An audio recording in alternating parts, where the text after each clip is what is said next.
Olá, estudante, galera do segundo ano médio. Um ótimo finalzinho de tarde nessa quarta-feira. Hoje a gente vai falar a segunda parte. Aquele momento de retomada acabou, a gente agora recupera os conteúdos do segundo semestre e nessa pegada a gente volta a falar de Revolução Francesa, por isso que a aula de hoje é a parte 2. E para compor a aula comigo, abrilhantar a aula comigo, ela, a minha colega, a professora Janaína Jardim. Boa tarde, seja bem-vinda, professora! Boa tarde, professor Alcides. Boa tarde, professores, estudantes do segundo ano. Olha só, estarei aqui mediando o chat, então participem conosco, tragam o nome do aluno, a cidade de vocês, o nome da escola. Será um prazer aqui participar desta aula com vocês e vamos lá, né, Pro? 18 de Brumário? Oi? 18 de Brumário? Isso, o tema da aula de hoje é a segunda parte da Revolução Francesa, da Convenção Nacional, aquele período onde o terror e as reformas rolaram, né? A guilhotina desceu nervosa na cabeça da galera, 15 mil pessoas mortas num período de 2 anos, mais ou menos, até o golpe do 18 do Brumário, quando Napola, vulgo Napoleão Bonaparte, chega ao poder. Janás, vamos falar dos objetivos? Bota no LED, olha lá. Lê pra nós, Janás. Apresentar uma exposição analítica do período radical da Revolução Francesa de 1789 e seus desdobramentos políticos e filosóficos ao longo da história. Muito bem. Lá na primeira aula a gente falou da queda da Bastilha, né? Do liberté, égalité, fraternité. A gente vai fazer uma conexão com a aula passada.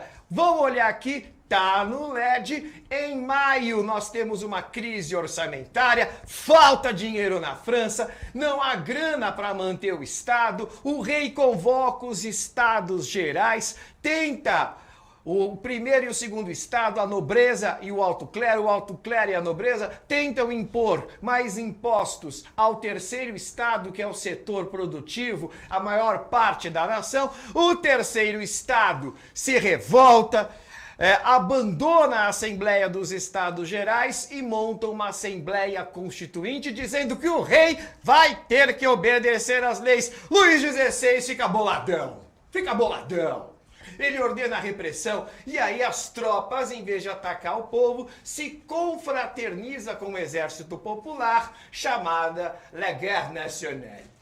Bonito, né? Tudo em francês fica bonito. Até galinha em francês fica bonito. Sabe como é galinha em francês? Não, Pro. Le poulet. Que bonito. Le poulet. O povo revoltado vai para a Bastilha, destrói a Bastilha, começa a botar fogo nas áreas camponesas. É o período do grande medo. A burguesia, assumindo o protagonismo do processo, faz a declaração dos direitos do homem e do cidadão, declara o fim do ancien régime, do antigo regime. Não há mais nobreza agora, né? Nós trazemos aqui algumas questões de inclusão e cidadania, a moda da burguesia, que a gente viu na aula 1 sobre Revolução Francesa, e em 1791 a França vira uma monarquia constitucional parlamentar. Eu vou de perto com o aluno, agora eu vou de perto com o aluno. Monarquia constitucional parlamentar é aquela que a gente já viu quando a gente estuda Inglaterra. O rei exerce apenas a chefia do Estado. A chefia do governo cabe ao parlamento, que na época é representado, num primeiro momento, pela alta burguesia, os girondinos. Vamos continuar essa história. Bota no LED, bota no LED. Janas, a gente vai fazer agora uma brincadeira. Uma brincadeira, uma coisa séria aqui. Primeira Constituição Francesa é de 1791. A Rainha Elizabeth já devia estar viva nessa época, ela deve lembrar. Sim. Ela estabeleceu a cidadania política censitária. De repente, numa pegada bem didática, o censitário significa grana. Só participa da política quem tem dinheiro. Quem está excluído aí? Uau, o grande povo, né? O terceiro estado. O terceiro estado, a maior parte é pobre, está excluído. E ela é masculina também. Ou seja, exclui completamente o público feminino, as mulheres. Faz essas perguntas para mim. Você faz que eu respondo. Vamos lá. Vamos lá. Bom, por que, para a época, esse modelo foi revolucionário? Volta em mim. Por incrível que pareça, a democracia, melhor dizendo, o voto censitário na época foi revolucionário, porque antes só quem tinha sangue nobre participava da política. Quando você institui um sufrágio censitário, coloca como parâmetro grana, exclui os pobres, exclui as mulheres, exclui, mas de alguma forma faz com que pessoas que não sejam originárias da nobreza possam ser incluídas. Então, aos olhos da época, eu disse o quê, Janas? Aos olhos da época. Da época foi inclusiva, né? Faz a segunda questão para nós. Alcides. Alcides. Só minha mãe me chamava de Alcides. Vai lá, continua. Alcides, qual a classe social que mais se beneficiava politicamente com a primeira Constituição Francesa? A classe social que mais se beneficiava, evidentemente, eram as pessoas que tinham dinheiro. E boa parte delas pertencia à burguesia, essa classe social que tem os seus rendimentos através da exploração do trabalho e, na época, principalmente, do comércio. Então, a grande beneficiada é lá... Sabe como que é burguesia em francês? Como, pro? Hã? Não.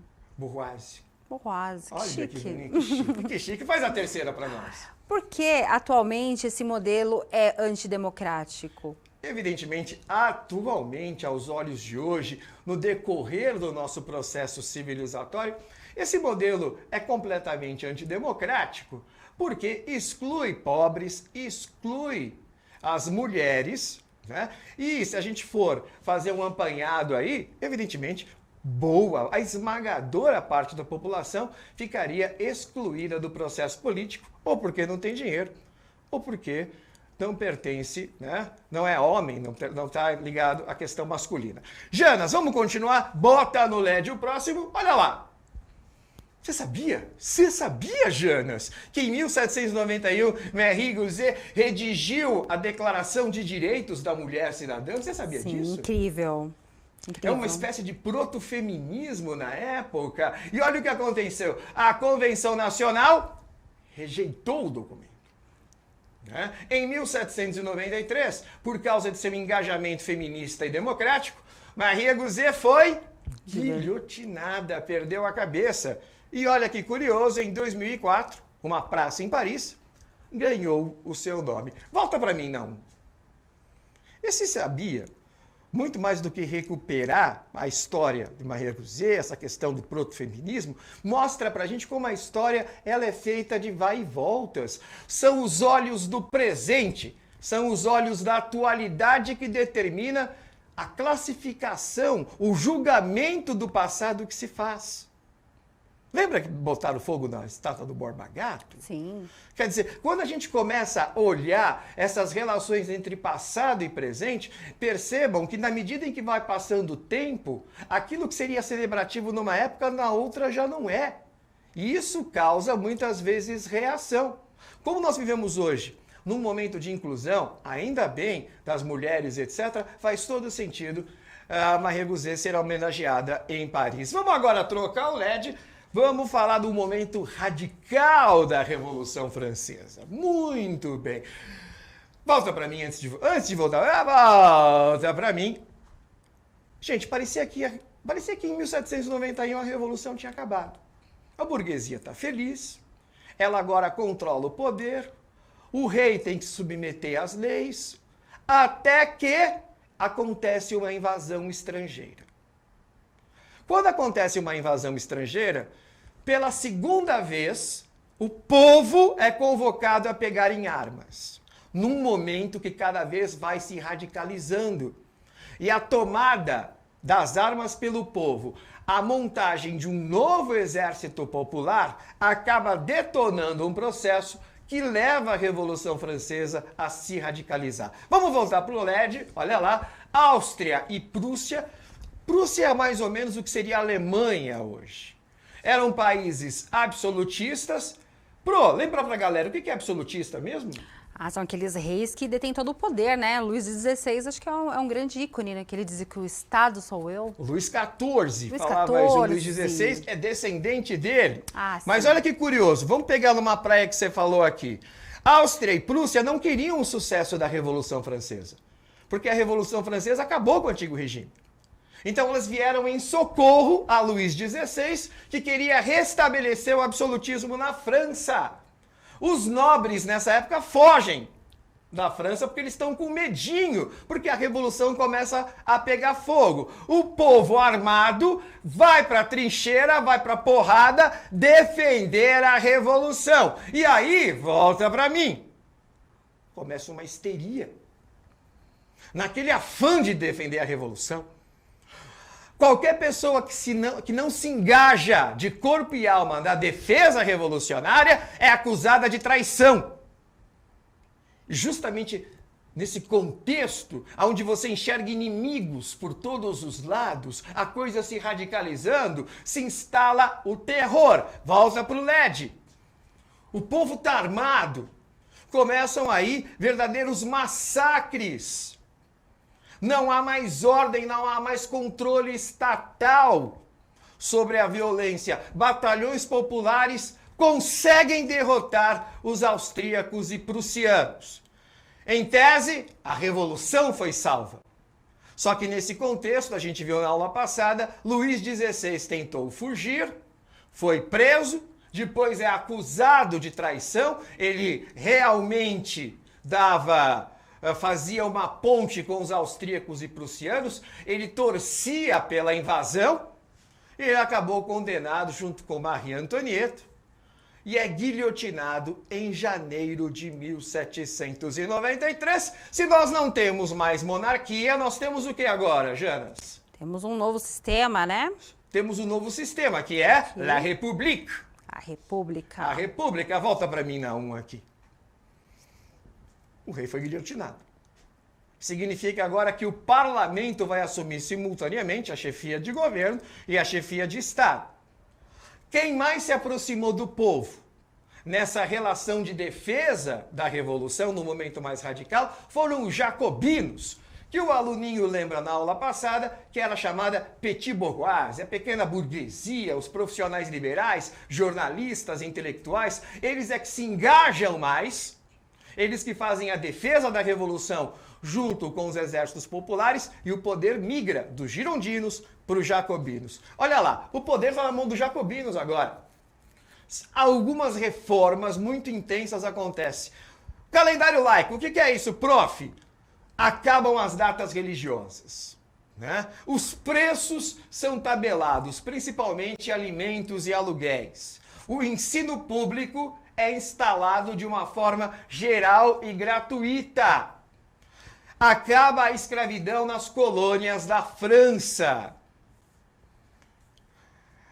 Os bens da nobreza e da igreja são tomados pelo Estado para financiar políticas públicas de inclusão. E temos aí uma inclusão, uma inclusão a mais. Cai o sufrágio censitário. Agora qualquer pessoa, independentemente da grana, pode votar, desde que seja homem. Tá?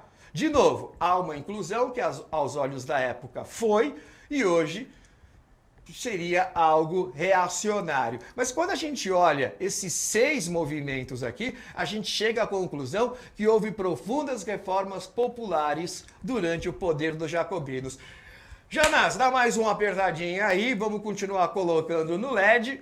E Áustria, Inglaterra e Prússia, uma coligação, invadem novamente a França. A gente percebeu que toda vez que a revolução está em perigo, explode. O que está em vermelho aqui? Vê para nós. O terror. O terror. E esse terror agora é coordenado pelos jacobinos, e o grande chefe dos jacobinos é Maximilien Robespierre, né?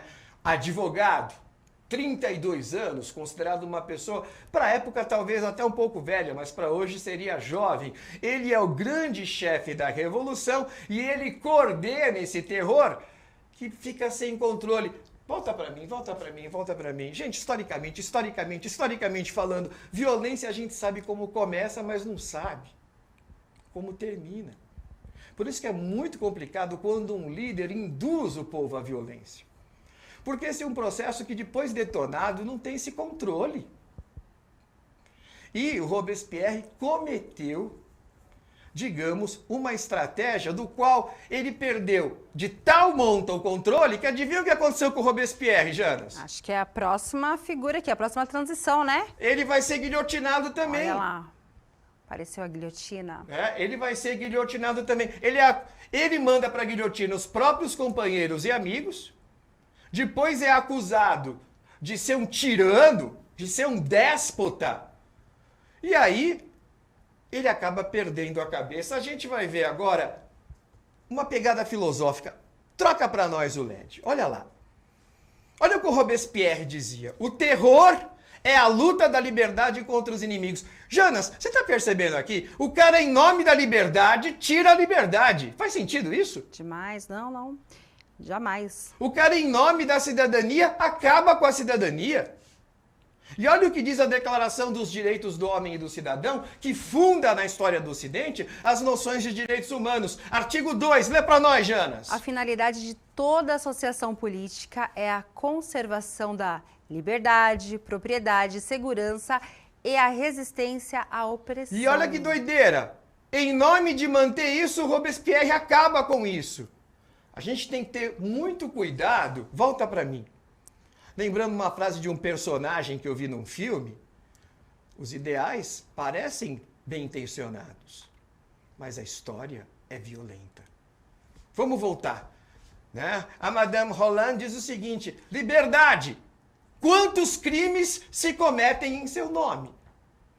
Essas contradições que chegam bombando na Revolução Francesa, a gente vai ver depois na Revolução Russa, na Revolução Chinesa, na Revolução Cubana, no Terceiro Reich, no fascismo italiano, em todos os movimentos que falam em salvar o homem, a humanidade, e praticam as maiores atrocidades em nome justamente de um salvacionismo humano. Vai entender, vamos filosofar, dá aquela apertadinha. Olha lá, as reflexões nós já fizemos aqui, mas o professor que está acompanhando pode ampliar depois em sala de aula.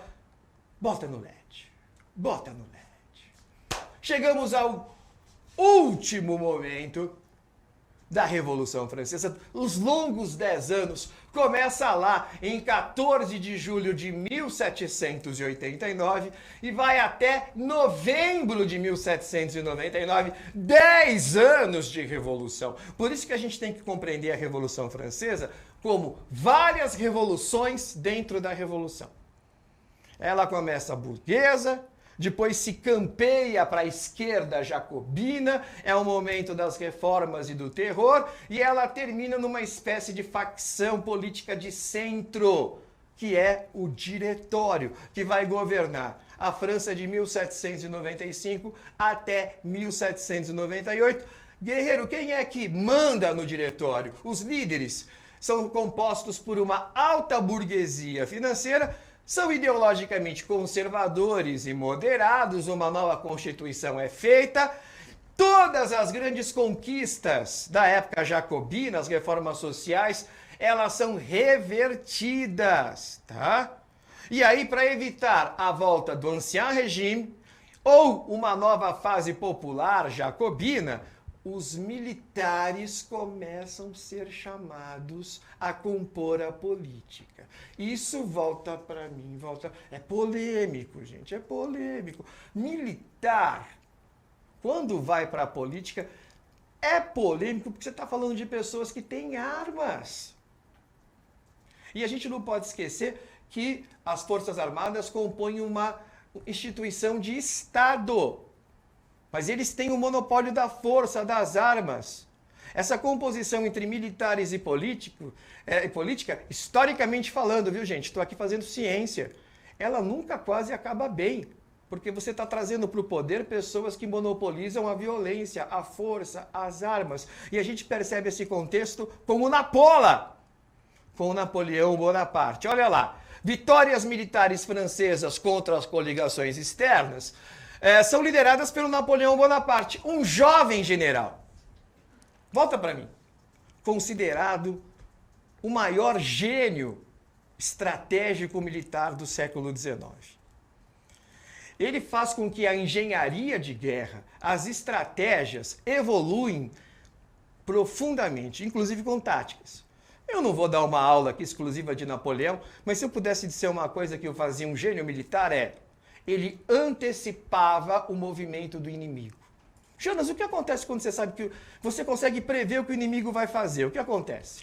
Eu tenho uma grande vantagem, né? Pois é, você tem uma grande vantagem e você já se prepara sabendo como o seu inimigo vai atuar. Esse foi o grande lance do Napoleão Bonaparte. E aí o que acontece? Essas vitórias que ele teve fez dele um herói. O povo começa a adorar o Napoleão Bonaparte, o prestígio dele sobe. E aí, ele com esse prestígio em alta, se aproxima cada vez mais do poder. A galera que estava no poder, com medo de perder esse poder ou para a nobreza ou para os jacobinos, fazem um movimento de aproximação com o Napoleão. Claro, ele tem as armas. Ele pode garantir a sustentação do regime, uma vez que ele é um chefe militar. Qual é o desfecho disso? Vocês estão olhando. Em novembro de 1799, há um coup d'état. Olha que bonito. Sabe o que é isso, Jana? Coup d'état? Coup d'état, não. Um golpe de Estado. Tá? O Napoleão Bonaparte, então, toma o poder. Por que para ele seria fácil tomar o poder, Jonas? Momento cabeção. Momento cabeção. Por que seria fácil para o Napoleão tomar o poder? Bom, primeiro aqui você disse que ele antecipava, né, os passos dos seus opositores, e ele já tem aí a grande simpatia da maioria das pessoas. Bem lembrado, ele tem né? Esse prestígio popular, e o mais importante, ele é general. Se ele é general, ele tem o controle do quê? Das armas. Das armas.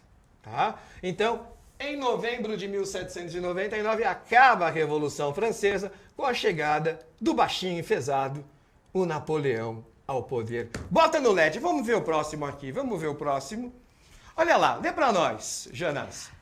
Conta pra gente. A ciência política defende a tese de que as liberdades democráticas se tornam menos seguras quando militares passam a exercer o governo. O que você pensa disso? Mas em vez de dar 1 minuto e meio que está acabando a aula, a gente deixa como reflexão para o aluno que é inteligente o suficiente para ver os prós e contras, debater, e como sugestão do professor também.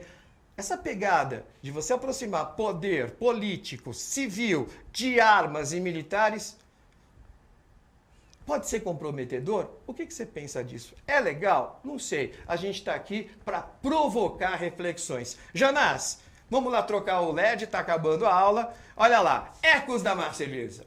Alas fam de la patrie. Você conhece esse hino? Sim.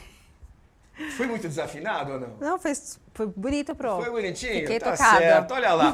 É com a Revolução Francesa que acontece o romantismo, né? A partir da França, o antigo regime começa a cair no Ocidente inteiro.